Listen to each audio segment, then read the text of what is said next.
പുതിയൊരു വീഡിയോയിലേക്ക് എല്ലാവർക്കും സ്വാഗതം. നവിയുടെ അടുത്തേക്ക് ചെന്നതാണ് അബി.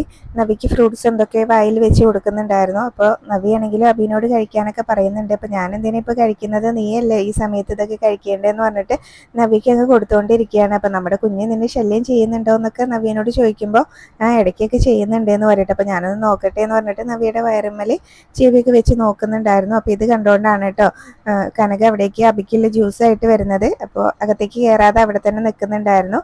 അപ്പോൾ കുഞ്ഞിങ്ങനെ ചവിട്ടുന്നുണ്ടല്ലോ എന്നൊക്കെ ഇങ്ങനെ അബിയാണെങ്കിലും നവ്യനോട് പറയുകയാണ്. അപ്പം നിന്റെ കുഞ്ഞല്ലേ, ഇടയ്ക്കൊക്കെ ഇതുപോലെ ശല്യം ചെയ്തുകൊണ്ടിരിക്കും എന്ന് പറയുകയാണ്. അപ്പം അബിയുടെ സ്നേഹം കണ്ടിട്ട് തന്നെ നവിക്ക് ഭയങ്കര സന്തോഷമാവുന്നുണ്ട്. അത് അബിനോട് പറയുകയും ചെയ്യുന്നുണ്ട് കേട്ടോ. അബി നവ്യനോട് ഇങ്ങനെയൊക്കെ സംസാരിക്കുമ്പോഴും നവിക്ക് ചെറിയൊരു സംശയമുണ്ട്. അപ്പം നീ പറയുന്നതെല്ലാം സത്യമാണോടാന്നൊക്കെ അബിനോട് തന്നെ ചോദിക്കുന്നുണ്ടായിരുന്നു. അപ്പോൾ അബി പറയും, അതിപ്പോൾ നിന്നെ ഇങ്ങനെ ബോധ്യപ്പെടുത്തേണ്ട കാര്യമൊന്നും എനിക്കില്ല, നീ എങ്ങനെ വിചാരിച്ചാലും എനിക്ക് കുഴപ്പമൊന്നുമില്ല, ഞാൻ എൻ്റെ മനസ്സിൽ തട്ടി പറയുന്നത് തന്നെയാണ് എന്ന് പറയട്ടെ. അപ്പോൾ ഇതൊക്കെ കേൾക്കുമ്പോൾ കനയ്ക്കും ഭയങ്കര സന്തോഷമാവുന്നുണ്ടായിരുന്നു. പിന്നീട് അബിയാണെങ്കിലും പറയുന്നുണ്ടായിരുന്നു, നീ ഇങ്ങോട്ട് വരുന്ന സമയത്ത് ഞാൻ നിന്നെ കാണാൻ വരില്ല, നിന്നെ വിളിക്കില്ല എന്നൊക്കെ ആയിരുന്നല്ലോ നിന്റെ പരാതി എന്ന് പറയും. അപ്പം അതിന് കടം തീർക്കാൻ വരുന്നതാണോ എന്നൊക്കെ ഇങ്ങനെ നവ്യ ചോദിക്കുന്നുണ്ടായിരുന്നു. അപ്പം നീ എങ്ങനെ വിചാരിച്ചാലും എനിക്ക് കുഴപ്പമൊന്നുമില്ല, ഞാനിതെല്ലാം എൻ്റെ മനസ്സിൽ തട്ടി പറയുന്നതാണ് എന്നൊക്കെ പറഞ്ഞ് നവ്യനെ അങ്ങ് ചേർത്ത് പിടിക്കുകയും ഒക്കെ ചെയ്യുന്നുണ്ടായിരുന്നു കേട്ടോ. എന്തായാലും അബി നവ്യയുടെ മുന്നിൽ നന്നായിട്ട് തന്നെ അഭിനയിക്കുന്നുണ്ട്. പിന്നീട് കനകയാണെങ്കിലും ഇവരുടെ സംസാരമെല്ലാം കേട്ടുകൊണ്ട് അവിടെ നിന്ന് ഗോവിന്ദന്റെ അടുത്തേക്ക് വരികയാണ് കേട്ടോ. അപ്പോൾ അബിക്ക് എടുത്ത ജ്യൂസ് ആണെങ്കിലും അത് അബിക്ക് കൊടുത്തിട്ടുണ്ടായിരുന്നില്ലല്ലോ, അത് ഗോവിന്ദന് കൊണ്ട് കൊടുക്കുകയാണ്. ഗോവിന്ദേട്ട ഈ ജ്യൂസ് കുടിച്ചോ എന്ന് പറയും. അപ്പോൾ ഇത് നീ അഭിമോൻ എടുത്തതല്ലേ എന്ന് ചോദിക്കുന്നുണ്ടായിരുന്നു. അതെ, ഇത് ഞാൻ അഭിമോൻ എടുത്ത് തന്നെയാണ്. ഞാൻ അവിടേക്ക് ജ്യൂസ് ആയിട്ട് പോയപ്പോൾ അവിടെ ഇങ്ങനെ സ്നേഹപ്രകടനങ്ങളൊക്കെ നടക്കുകയാണ്. അപ്പോൾ പിന്നെ ഞാൻ അങ്ങോട്ട് പോയില്ല, ഇത് ഗോവിന്ദേട്ട കുടിച്ചോ, അവന് ഞാൻ പിന്നെ ഉണ്ടാക്കി കൊടുത്തോളാം എന്ന് പറയുന്നുണ്ടായിരുന്നു. പിന്നീട് നവ്യനെ ഒരുപാട് സ്നേഹിക്കുന്ന കാര്യമൊക്കെ പറയുന്നുണ്ടായിരുന്നു കേട്ടോ ഗോവിന്ദനോടാണെങ്കിലും. അപ്പോൾ ഗോവിന്ദൻ ചോദിക്കും, നിനക്ക് എന്താ അതൊക്കെ കണ്ടപ്പോൾ വിഷമമായോ എന്ന് ചോദിക്കും. അപ്പോൾ കനകയാണെങ്കിലും ചോദിക്കുന്നുണ്ടായിരുന്നു, എന്തിനാ വിഷമാവുന്നത്, നമ്മൾ ഇങ്ങനെ നവ്യമോളെ ഇങ്ങനെ അവൻ സ്നേഹിക്കാൻ വേണ്ടിയിട്ടല്ലേ ഇങ്ങനെ പ്രാർത്ഥിച്ചുകൊണ്ടിരുന്നത് എന്നൊക്കെ ഇങ്ങനെ പറയും കേട്ടോ. പിന്നീട് ഇങ്ങനെ ചെവിയിൽ ഇങ്ങനെ പറഞ്ഞു കൊടുക്കുന്നുണ്ടായിരുന്നു, ഞാൻ അങ്ങോട്ട് ചെന്ന സമയത്തെ അഭിമോൻ ഇങ്ങനെ നവ്യമോളുടെ വയറിൽ ചെവി വെച്ച് കിടക്കായിരുന്നു എന്ന് പറയും.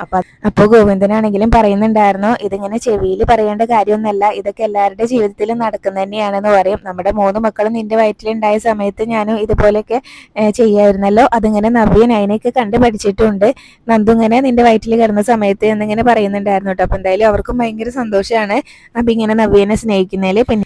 പിന്നീട് നയനേനെയാണ് കാണിക്കുന്നത്. നയന ഇങ്ങനെ കരഞ്ഞുകൊണ്ടിരിക്കുകയാണ് കേട്ടോ. ദേവേനെ അവിടേക്ക് വരുന്നുണ്ടായിരുന്നു ഇത് കണ്ടുകൊണ്ട്. അപ്പോൾ നയനയാണെങ്കിലും പറയുന്നുണ്ടായിരുന്നു, ഒരു മുറിയിൽ ഇങ്ങനെ അങ്ങോട്ടും ഇങ്ങോട്ടും ഭാര്യയും ഭർത്താവും മിണ്ടാതെ ഇങ്ങനെ കഴിയുന്നത് വലിയ വീർപ്പുമുട്ടൽ തന്നെയാണ് അമ്മയെന്ന് പറയൂ കേട്ടോ. ഇങ്ങനെ തുടക്കത്തിൽ കല്യാണം കഴിഞ്ഞ സമയത്തൊക്കെ ഞങ്ങൾ അങ്ങനെ കഴിഞ്ഞിട്ടുണ്ടെങ്കിലും അന്ന് എൻ്റെ ഭർത്താവിന് എന്നോട് സ്നേഹമില്ലായിരുന്നു. ഇത് പാത്രശേട്ടൻ എന്നോട് ഒരുപാട് ഇങ്ങനെ സ്നേഹം കാണിച്ചിട്ടാണ് ഇപ്പോൾ എന്നെ തള്ളിക്കളഞ്ഞിരിക്കുന്നത്. അതിൻ്റെ കാരണം എന്താണെന്നാണ് എനിക്കിതുവരെ മനസ്സിലാവാത്തത്. അമ്മ നിർബന്ധിച്ചിട്ട് ഞാനും ആദർശേട്ടനും കൂടെ ഒരു ഡോക്ടറെ കാണാൻ പോയിട്ടുണ്ടായിരുന്നല്ലോ, അതിൻ്റെ റിസൾട്ട് എന്താണെന്നൊന്നും അറിഞ്ഞിട്ടുണ്ടായിരുന്നില്ല. ഇനിയിപ്പോൾ എനിക്ക് കുഞ്ഞുങ്ങൾ ഉണ്ടാവില്ല എന്ന് വല്ലതും ആയിരിക്കുമോ, അതുകൊണ്ടായിരിക്കുമോ ആദർശേട്ടൻ എന്നെ ഇങ്ങനെ വെറുക്കുന്നത് എന്നൊക്കെ ഇങ്ങനെ ദേവ്യാനിയോട് ചോദിക്കുന്ന സമയത്ത് ദേവ്യാനി നയനയോട് പറയുന്നുണ്ടായിരുന്നു, മോൾ ഇതുവരെ ആദർശിനെ മനസ്സിലാക്കിയിട്ടില്ലേ, അങ്ങനെ ഒരു കാര്യം അറിഞ്ഞുകൊണ്ട് മാത്രം ഇങ്ങനെ മോളെ ഇങ്ങനെ അവൻ തള്ളിക്കളയും എന്ന് മോക്ക് തോന്നുന്നുണ്ടോ, അതിന് മാത്രം പക്വത ഉള്ളൂ അവനെന്നാണ് മോള് വിചാരിച്ചു വെച്ചിരിക്കുന്നത് എന്നൊക്കെ ചോദിക്കുകയാണ് കേട്ടോ. അപ്പം എന്തായാലും ഇതിൻ്റെ കാരണം ആദർശേട്ടൻ എന്നോട് പറഞ്ഞേ മതിയാവുള്ളൂ, എനിക്കിങ്ങനെ വീർപ്പ് മുട്ടി ശ്വാസം മുട്ടി കഴിയാൻ പറ്റില്ല, അങ്ങനെയാണെങ്കിൽ ഞാൻ എൻ്റെ വീട്ടിലേക്ക് തിരിച്ചു പോകും, എനിക്കിങ്ങനെ കൂടുതൽ ഇവിടെ പിടിച്ചു നിൽക്കാൻ പറ്റില്ല എന്നൊക്കെ ഇങ്ങനെ പറയൂ കേട്ടോ. അപ്പോൾ ദേവേനെ പറയുന്നുണ്ടായിരുന്നു, മോൾ ഇങ്ങനെ അമ്മേനെ വിഷമിപ്പിക്കല്ലേ എന്നൊക്കെ ഇങ്ങനെ പറയും. അപ്പം എന്തായാലും ഇതിൻ്റെ കാരണം ആദർശേട്ടൻ എന്നോട് പറഞ്ഞേ പറ്റുള്ളൂ എന്ന് പറയാണ്. അത് ആദർശേട്ടൻ എന്നോട് പറയേണ്ടത് തന്നെ അല്ലേ എന്നൊക്കെ ഇങ്ങനെ ദേവയാനിയോട് നയന ചോദിക്കുന്നുണ്ടായിരുന്നു കേട്ടോ ഭയങ്കര സങ്കടത്തിൽ. പിന്നീട് നയനയാണെങ്കിലും ദേവയാനിയോട് പറയുന്നുണ്ടായിരുന്നു, ഭക്ഷണത്തിൻ്റെ മുന്നിൽ വന്നിരുന്നാൽ അത് കഴിക്കാൻ പറ്റുന്നില്ല, അതുപോലെ തന്നെ ഉറങ്ങാനൊന്നും പറ്റുന്നില്ല എന്നുള്ള കാര്യങ്ങളൊക്കെ പറയുന്നുണ്ട്. പിന്നീട് നന്ദുവിനെയാണ് കാണിക്കുന്നത്. നന്ദു ആണെങ്കിലും അനി പറഞ്ഞ കാര്യങ്ങൾ ഓർത്തുകൊണ്ടിരിക്കുകയാണ് കേട്ടോ. അനിയും നന്ദുവും തമ്മിൽ ഒന്നിക്കുന്നത് പെട്ടെന്ന് പ്രാക്ടിക്കൽ ആവില്ല എന്ന് എനിക്കും അറിയാം. അപ്പോൾ നമുക്ക് എന്താ സ്നേഹിച്ചാൽ അനാമിക എന്നായാലും എൻ്റെ ജീവിതത്തിൽ നിന്ന് ഒഴിഞ്ഞു പോകും, ആ സമയത്ത് ഞാൻ സ്നേഹിക്കുന്ന പെൺകുട്ടി എൻ്റെ ജീവിതത്തിലേക്ക് വരണമെന്ന് എനിക്ക് ആഗ്രഹമുണ്ടെന്ന് പറഞ്ഞിട്ടുണ്ടായിരുന്നല്ലോ നന്ദുവിനോട് അനി. അപ്പോൾ ആ കാര്യങ്ങളൊക്കെ ഓർക്കുന്നുണ്ടായിരുന്നു. പിന്നീട് നന്ദുവിനാണെങ്കിലും അനി ഇങ്ങനെ മെസ്സേജ് അയച്ചിട്ടുണ്ടായിരുന്നു, അതൊക്കെ കേൾക്കുന്നുണ്ടായിരുന്നു. എന്താ നന്ദു ഞാൻ വിളിച്ചിട്ട് ഫോൺ എടുക്കാത്തത്, അതുപോലെ തന്നെ ഒരു മെസ്സേജ് നീ തിരിച്ചയക്കുന്നില്ലല്ലോ, എന്താ ഇങ്ങനെ എന്നൊക്കെ ഇങ്ങനെ ചോദിച്ചിട്ട് അനി മെസ്സേജ് അയച്ചിട്ടുണ്ടായിരുന്നു. അപ്പോൾ അതൊക്കെ ഇങ്ങനെ കേട്ടിട്ട് വീണ്ടും ഇങ്ങനെ മെസ്സേജ് അയക്കാൻ വേണ്ടിയിട്ട് എടുക്കുന്ന സമയത്താണ് കേട്ടോ നയനെ പറഞ്ഞ കാര്യങ്ങളൊക്കെ വീണ്ടും നന്ദു ഓർക്കുന്നത്. അതുകൊണ്ട് തന്നെ പിന്നീട് മെസ്സേജ് ഒന്നും അയക്കാതെ നന്ദു ഫോൺ അവിടെ തന്നെ വെക്കുകയാണ്. അപ്പോൾ അനിയാണെങ്കിലും ഇങ്ങനെ ഫോൺ എടുത്ത് നോക്കുന്ന സമയത്ത് മെസ്സേജ് അവൾ കണ്ടിട്ടുണ്ട്. എന്നിട്ട് എനിക്ക് റിപ്ലൈ ഒന്നും തന്നില്ലല്ലോ എന്നിങ്ങനെ ഓർത്ത് ഭയങ്കര സങ്കടത്തിലിരിക്കുകയും ചെയ്യാണ്. പിന്നീട് നവ്യനെ തന്നെയാണ് കാണിക്കുന്നത്. നവ്യാണെങ്കിലും അബിനോട് ചോദിക്കുന്നുണ്ടായിരുന്നു, നീ എന്താണ് അവിടെ എടുക്കുന്നത്, ബാത്റൂം തൂക്കുകയാണോ എന്ന് ചോദിക്കൂട്ടോ. അപ്പോൾ അബി അവിടെ നിന്ന് വിളിച്ച് പറയുന്നുണ്ടായിരുന്നു, മിണ്ടാതെ അടങ്ങി ഒതുങ്ങി അവിടെ ഇരിക്കടി, ഞാനിപ്പോൾ വരും എന്ന് പറയട്ടോ. അപ്പോൾ അബിയാണെങ്കിലും ബാത്റൂം കഴുകായിരുന്നു എന്ന് തോന്നുന്നുണ്ട്, നീ ഇതിനാണോ അങ്ങോട്ട് പോയത് എന്ന് അബി വരുന്ന സമയത്ത് നവ്യ ചോദിക്കുന്നുണ്ടായിരുന്നു. അപ്പോൾ ഞാൻ അവിടെ ചെന്ന സമയത്ത് ചെറുതായിട്ടൊരു വഴുക്കലുള്ള പോലെ തോന്നി, അപ്പോൾ അതൊന്ന് കഴുകിയിടുമായിരുന്നു, ഈ സമയത്ത് നീ നല്ലോണം ശ്രദ്ധിക്കേണ്ടതല്ലേ എന്നൊക്കെ ഇങ്ങനെ പറയൂട്ടോ. അപ്പോൾ ശ്രദ്ധിക്കാതെ ഞാനും വഴുക്കി വീണിട്ടുണ്ടെങ്കിൽ പിന്നെ നമുക്ക് രണ്ടുപേർക്കും കരയേണ്ടി വരും എന്നൊക്കെ ഇങ്ങനെ പറഞ്ഞ് നവ്യനോട് ഭയങ്കര സ്നേഹത്തിലൊക്കെ സംസാരിക്കുകയാണ്. അപ്പം നവ്യയ്ക്കും അതൊക്കെ കേൾക്കുമ്പോൾ ഭയങ്കര സന്തോഷമാവുന്നുണ്ട്.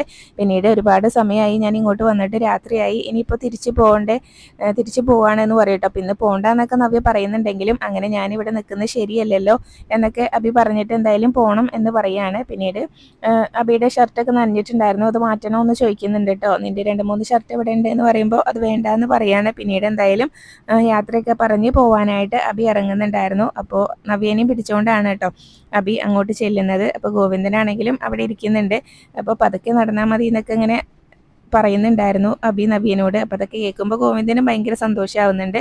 പിന്നീട് ഗോവിന്ദൻ്റെ അടുത്തേക്ക് തന്നെയാണല്ലോ അവർ ചെല്ലുന്നത്. അപ്പോൾ ഞാനൊന്ന് പുറത്ത് നടത്തിക്കാൻ കൊണ്ടുപോവാണ് നവ്യനെ എന്ന് പറയൂട്ടോ. മുറ്റത്ത് നടത്തിക്കാൻ കൊണ്ടുപോവാണെന്ന് പറയുന്നുണ്ടായിരുന്നു.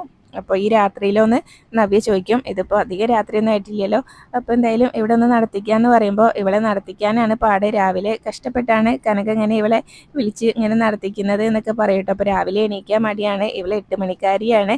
നന്ദും നൈനയ്ക്ക് രാവിലെ നേരത്തെ എണീക്കും. ഇവള് കോളേജിൽ പോകുന്ന സമയത്ത് ഒരു 6:30 ആകുമ്പോൾ നിർബന്ധിച്ച് എണീപ്പിക്കാറായിരുന്നു എന്ന് പറയുന്നുണ്ടായിരുന്നു കേട്ടോ. അപ്പോൾ അബി പറയും, അതൊക്കെ എനിക്ക് അറിയാം എന്ന് പറയുന്നുണ്ടായിരുന്നു. എന്തായാലും ഞാൻ കുറച്ച് സമയം ഒന്ന് മുറ്റത്ത് നടത്തിക്കട്ടെ എന്നൊക്കെ ഇങ്ങനെ അബി പറയുന്നുണ്ട്. പിന്നീട് ഇങ്ങനെ ബാത്റൂമിൽ വഴുക്കലുള്ള കാര്യങ്ങളൊക്കെ പറയുന്നുണ്ടായിരുന്നു കേട്ടോ. അപ്പോൾ മോളെന്താ എന്നിട്ട് അമ്മേനോട് പറയാതിരുന്നേന്നൊക്കെ ഗോവിന്ദൻ ആ സമയത്ത് ചോദിക്കുന്നുണ്ടായിരുന്നു.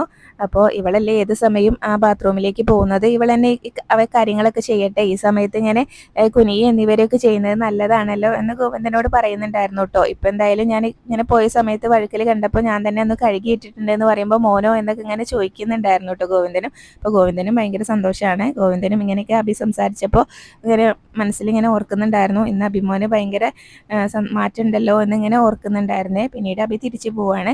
അതിനുശേഷം പിന്നീട് ജയനെയാണ് കാണിക്കുന്നത്. ജയൻ ചായ കുടിച്ചുകൊണ്ടിരിക്കുകയാണ്. അപ്പോഴാണ് ദേവയാനി അവിടേക്ക് ഇറങ്ങി വരുന്നത്. അപ്പം നേരത്തെ തന്നെ വന്നുകൊണ്ട് തന്നെ ഇങ്ങനെ ജയനാണെങ്കിലും ചോദിക്കുന്നുണ്ടായിരുന്നു, ഇന്ന് നേരത്തെ എണീറ്റല്ലോ, ഇന്നും അമ്പലത്തിൽ പോകുന്നുണ്ടോ എന്ന് ചോദിക്കട്ടോ. അപ്പോൾ ഈ അമ്പലത്തിലൊന്നും പോകുന്നില്ല, ഞാൻ 1 മണിക്കൂർ മുന്നേ ഇങ്ങനെ എണീറ്റിട്ടുണ്ട്, ഉറക്കം വന്നില്ല കിടന്നിട്ട്, അതുകൊണ്ടാണ്. പിന്നെ പൂജാമുറിയിലെ കാര്യങ്ങളൊക്കെ കഴിഞ്ഞ് നേരെ അടുക്കളയിലേക്ക് അങ്ങ് കയറാമെന്ന് വിചാരിച്ചു എന്ന് പറയൂട്ടോ. അപ്പോൾ ജയൻ ചോദിക്കുന്നുണ്ടായിരുന്നു, ഇനിയും മരുമകളെ അടുക്കളയിൽ കയറ്റില്ല എന്നാണോ എന്നിങ്ങനെ ചോദിക്കുമ്പോൾ ദേവേനി പറയുന്നുണ്ടായിരുന്നു, അവരെ എന്തിനാ ഞാൻ അടുക്കളയിൽ കയറ്റുന്നത്, എനിക്ക് ചെയ്യാനുള്ള ജോലിയല്ലേ ഇവിടെയുള്ളൂ, പിന്നെ സഹായത്തിന് ജലജയും ജാനകിയൊക്കെ ഉണ്ടല്ലോ എന്നിങ്ങനെ പറയുന്നുണ്ടായിരുന്നു. പിന്നീട് അത് മാത്രമല്ല ജയൻ ചോദിക്കുന്നുണ്ടായിരുന്നു, നീ രാത്രിയിൽ വല്ല ദുസ്വപ്നം കണ്ടോ എന്ന് ചോദിക്കൂട്ടോ. അപ്പോൾ അതെന്താ ജയേട്ടൻ അങ്ങനെ ചോദിച്ചതെന്ന് ഇങ്ങനെ ചോദിക്കുന്ന സമയത്ത്, അല്ല എൻ്റെ മരുമകളെ ഞാൻ അറിയിക്കില്ല എന്നൊക്കെ ഇങ്ങനെ രാത്രിയിൽ ഇങ്ങനെ പിച്ചും പേയും പറയുന്നത് കേട്ടു എന്ന് പറയും. അപ്പോൾ ദേവയാനി ചോദിക്കുന്നുണ്ടായിരുന്നു, ഞാൻ അങ്ങനെ പറഞ്ഞോ എന്ന് ചോദിക്കൂട്ടോ. അപ്പോൾ ജയൻ പറയും, അങ്ങനെ പറഞ്ഞു എന്ന് പറയും. എന്നാ പിന്നെ അത് അനാമിക മോളെ ആയിരിക്കും സ്വപ്നം കണ്ടത്, അവളുടെ കാര്യമായിരിക്കും ഞാൻ പറഞ്ഞെന്ന് പറഞ്ഞിട്ട് പെട്ടെന്ന് തന്നെ ദേവയാനി അവിടെ നിന്ന് പോവാണ് കേട്ടോ. പിന്നീട് നേരെ മുന്നിലേക്കാണ് ചെല്ലുന്നത്. അപ്പോൾ രാവിലെ എണീറ്റിട്ടുണ്ടെങ്കിൽ നയന ആദ്യം ഇങ്ങനെ കുളിയൊക്കെ കഴിഞ്ഞ് പൂജാമുറിയിലെ കാര്യമൊക്കെ കഴിഞ്ഞ് കോലം വരയ്ക്കുകയാണല്ലോ ചെയ്യാറുള്ളത്. അപ്പോൾ ഇന്ന് അവിടെ എന്തായാലും നയനേനെ കാണാനില്ല, മോളിങ്ങനെ കോലം വരയ്ക്കേണ്ട സമയമാണല്ലോ, ഇന്ന് എന്ത് പറ്റി മോളെ കാണുന്നില്ലല്ലോ എന്നൊക്കെ ഇങ്ങനെ ഓർത്തുകൊണ്ട് ഇങ്ങനെ അവിടെ നോക്കിക്കൊണ്ട് നിൽക്കുകയാണ് കേട്ടോ. അപ്പോഴാണ് മുത്തശ്ശി അവിടേക്ക് വരുന്നത്. എന്താ ദേവയാനി നീ നോക്കുന്നതെന്ന് ചോദിക്കും. അല്ല, ഈ സമയത്ത് ഞാൻ എണീറ്റ് വരുമ്പോൾ സാധാരണ അവളിവിടെ കോലം വരയ്ക്കാറുള്ളതാണല്ലോ, ഇന്ന് കണ്ടില്ല എന്ന് പറയുമ്പോൾ, എന്നിപ്പോൾ നൈനമോള് കോലം വരയ്ക്കണമെന്ന് നിർബന്ധമൊന്നുമില്ലല്ലോ, ആ ജോലി നിനക്കും ചെയ്യാലോ എന്നൊക്കെ മുത്തശ്ശി പറയുമ്പോൾ, എനിക്കതിന് ഇങ്ങനെ നന്നായിട്ട് കോലം വരയ്ക്കാനൊന്നും അറിയില്ലല്ലോ, ഞാൻ വലിയ ഡിസൈനറൊന്നും അല്ലല്ലോ എന്നൊക്കെ പറയും. അപ്പോൾ ഇതിന് മുന്നേ ഈ ജോലി എല്ലാവരും ഈ വീട്ടിൽ ചെയ്തിരുന്നു, നൈനമോള് വന്ന ശേഷം അവൾ അങ്ങ് ഏറ്റെടുത്തു എന്ന് മാത്രം എന്ന് പറയും. പിന്നെ അത് മാത്രമല്ല മുത്തശ്ശി ദേവയാനിയോട് പറയുന്നത്, ഇങ്ങനെ കോലം ഇങ്ങനെ വരച്ചത് കുറച്ച് കോലം കിട്ടുപോയാലും കുഴപ്പമൊന്നുമില്ല, കോലം വരച്ചാൽ മതി എന്ന് പറയൂ കേട്ടോ. പിന്നെ ഇങ്ങനെ ദേവയാനിയോട് ചോദിക്കുകയാണ്, ആദർശും നൈനിയും തമ്മിലുള്ള പ്രശ്നത്തിനെ കുറിച്ച് ആദർശിനോട് സംസാരിച്ചോ എന്ന് ചോദിക്കുന്നുണ്ടായിരുന്നു. അപ്പോൾ ദേവയാനി പറയും, ഞാൻ എന്തിനാ അതിനെക്കുറിച്ച് സംസാരിക്കുകയും ചോദിക്കുകയൊക്കെ ചെയ്യുന്നത്, അപ്പോൾ അച്ഛനും അമ്മയല്ലേ അതിനെക്കുറിച്ചൊക്കെ അവരോട് ചോദിക്കേണ്ടത്, അപ്പോൾ നിങ്ങൾക്കാണല്ലോ ഇങ്ങനെ നയന പ്രിയപ്പെട്ടവള് എന്നിങ്ങനെ പറഞ്ഞിട്ട് അവിടെ നിന്ന് അങ്ങ് പോവാണ് കേട്ടോ. സങ്കടത്തിലാണ് ദേവയാനി അവിടെ നിന്ന് അങ്ങ് പോകുന്നത്. ദേവയാനി പോകുന്നത് നോക്കി ചിരിച്ചുകൊണ്ട് നിൽക്കുന്ന മുത്തശ്ശീനെ കാണിച്ചുകൊണ്ടാണ് ഇന്നത്തെ എപ്പിസോഡ് അവസാനിച്ചിട്ടുള്ളത്.